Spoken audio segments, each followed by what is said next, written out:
mambo ya kufanya mtoto wako akujibu jeuri. Asalamu alaykum warahmatullahi ta'ala barakatuh. Mimi naitwa Asfar.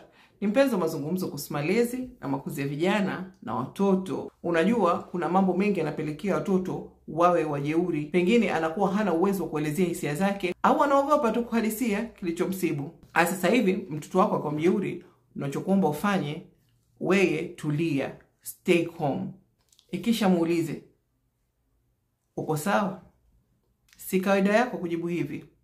Niko tayari kukusikiliza, lakini huwezi kuzungumza na mimi kwa sauti hiyo. Au inaonesha kuna kitu kimekukasirisha leo.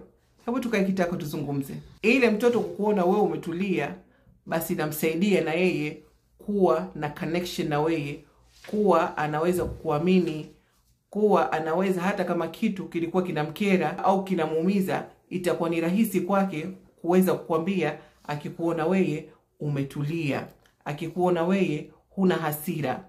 Lakini wewe yeye akija na ukali na wewe uko na hasira, Waswahili wanasema kinga na kinga ndo moto ukawaka. Hasa kwa watoto ambao ni wakubwa, teenagers, vijana kuanzia miaka 12, 13 kwenda juu. Yeye akiwa na hasira na wewe ukijibu kwa hasira, kwa hiyo ile hali inazidi kuwa ni mbaya zaidi. Tunaharibu badala ya kujenga.